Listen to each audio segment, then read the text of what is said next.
The Maine Bottle Bill, officially called the Maine Returnable Beverage Container Law, was originally created to reduce litter and solid waste generation, to create incentives for recycling and for reuse. The Maine Bottle Bill was implemented in two phases. First, the original bottle bill in 1976 included beer and soda containers. The expanded bottle bill in 1991 was expanded to include water, juice, wine, and liquor. Let's take a look at how the bottle bill works. You have an initiator of deposit. That can either be a beverage manufacturer or a distributor or a wholesaler.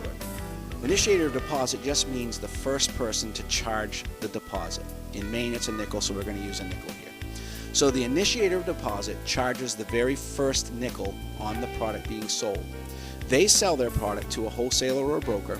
They charge the wholesaler or broker a nickel deposit. So now they have a nickel collected, and they take that nickel and they store it somewhere for payback at a later time. The wholesaler broker then sells the product to a retailer who pays the nickel to the wholesaler broker. So the wholesaler broker now gets their nickel back. The retailer then takes that product and sells that product to a consumer and charges the consumer the nickel, so now they get their nickel back. The consumer then consumes the beverage and takes it to a local redemption center or an RVM site, and they get their nickel back there at that local redemption center or RVM site. Then the local redemption center and or RVM site takes their containers and sells them back to the initiator of deposit for that nickel plus a 3.5-cent handling fee. So the initiator of deposit now takes that nickel that they had stored and pays it back out to the redemption center or the RVM site. But let's go step by step through the process just so we can be clear on it. Let's say we have a manufacturer like Polar who sells their product directly to a retailer.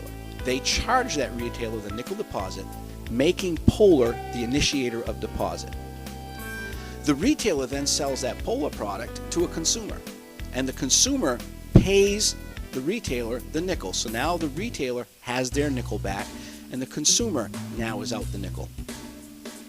The consumer takes that product, drinks it, and then stores the empty containers somewhere, awaiting a good time to redeem them.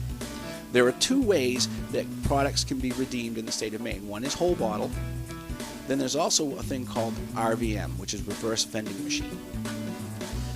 We're going to take a look at the whole bottle side first. Customers or consumers take their products in bags or cases or cans or in the trunk of their car or whatever to a local redemption center and hand them off through a window.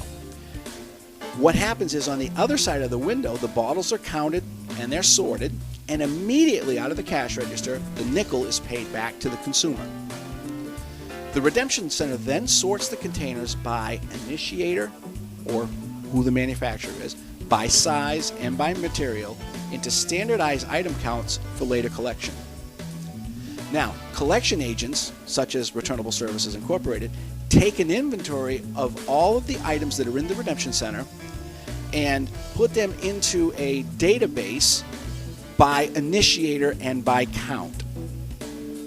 Then they generate a receipt or an invoice for those items collected at that particular redemption center, and the redemption center is paid the nickel deposit back at that point, plus a state-mandated 3.5-cent handling fee on behalf of the initiator, thus returning the nickel back to the redemption center. So the redemption center now has their nickel back, plus they also have a 3.5-cent handling fee for doing this, for sorting of the product and for storing it and paying out the nickel in the first place. Then the agent removes those containers from the redemption center for delivery to a recycler. Once that product is delivered to the recycler takes account of the bags to make sure what the agent says they picked up is the right number of bags, and then they're piled. PET is then processed and baled. Glass is crushed, and then it goes through a conveyor line and piled outside. And aluminum is baled and stacked for shipment to either Alcoa or Anheuser-Busch or whoever wants to buy the aluminum material.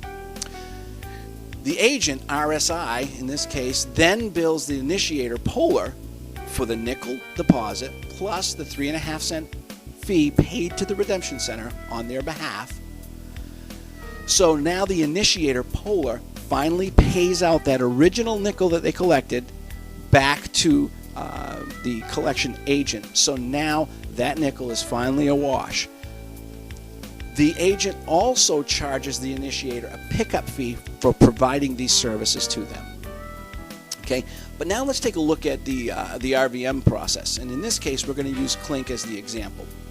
RVM stands again for reverse vending machines, and as you can see, product has to be entered into these machines one item at a time.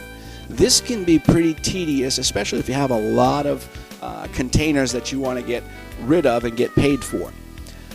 So Clink believes they found a better way. In conjunction with Hannaford, they have kiosks set up inside of the Hannaford stores.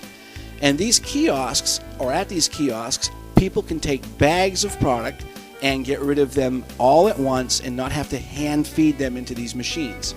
Clink calls it bag it, tag it, drop it, and you're done. But first, in order to have this happen, you have to set up your own private account with Clink. You can do it one of two ways, either at the kiosk inside the Hannaford store, or you can go online to www.clink.com and set up an account. In a few days, you'll receive your startup kit in the mail, and in your startup kit, you'll have a Clink registration card, you'll have Clink bag tags, and you'll also receive your very own house bags, but these you have to purchase from Clink. The bags are $2 for 10. Then, once you fill your bag, there's an area on that bag to put your barcoded tag. Once the bag is full, you take that bag to a kiosk, a Clink kiosk inside a Hannaford store, or some of them are out in the parking lot, and you take that bag to that kiosk, swipe your card, open a door, drop your bag in that door. The door is closed and locked, and so nobody can just come in and take the bags. It has to be a Clink representative that can get those bags back out. And this is called the drop and go site. Okay, Clink explains this process. Once it gets into that drop and go site, what takes place, this is how Clink explains it. We take Clink bags back to our recycling facility, home of our high-tech count and crush machine, where your bottles and cans get scanned and automatically counted. The value is instantly transferred to your Clink account. After your bottles and cans are redeemed and counted, they get individually crushed and sorted into separate containers according to the color and whether or not they're plastic, glass, or aluminum. The sorted scrap is then sent to recyclers to turn it into a variety of new products such as bottles and cans, carpets, decking, and lots more. When you Clink, not only are you receiving money for your efforts, but you're also doing your part to help keep the world safe and clean. We hope that by making this process more convenient and pleasant, you will redeem more cans and bottles instead of bringing them to landfills or into streams. An eyewitness explanation of what actually takes place from Clink, from the time a bag is dropped off at the drop and go site until it is finished, is the customer dropped off the bag at the Hannaford store. Clink loads this bag onto a 3-sided cart. Daily, Clink rolls this cart outside and unloads it into a truck. The truck is then driven to a Clink facility. The bags are unloaded onto another 3-sided cart. Then the bag is pulled off the cart by the person processing it, and the barcode that is on the bag is then scanned into the reverse vending machine. The bag is ripped open, and the items are hand-fed into that reverse vending machine. Larger items and non-barcoded items are hand-scanned and then sorted separately. The customer account is then credited his nickel based on what was scanned into that RVM machine. The customer may use their card at Hannaford to collect their money. Clink then bills the appropriate initiator the 5 cents plus a 3.5-cent handling fee. That's where Clink makes their money. And then the initiator collects from Clink an equivalent amount of scrap, such as aluminum, PET, and so on. They go to Clink, and Clink gives them scrap that equals what they should have been getting so that they can recycle their own stuff. A recap of the entire process goes like this. You have the deposit initiation, which means whoever charged the first nickel, they, the distributor, have a full or filled container, and they sell that container to a retailer and collect the deposit. Okay, so they're the initiator of deposit. The retailer then sells that full container to a consumer and gets their nickel back from the consumer.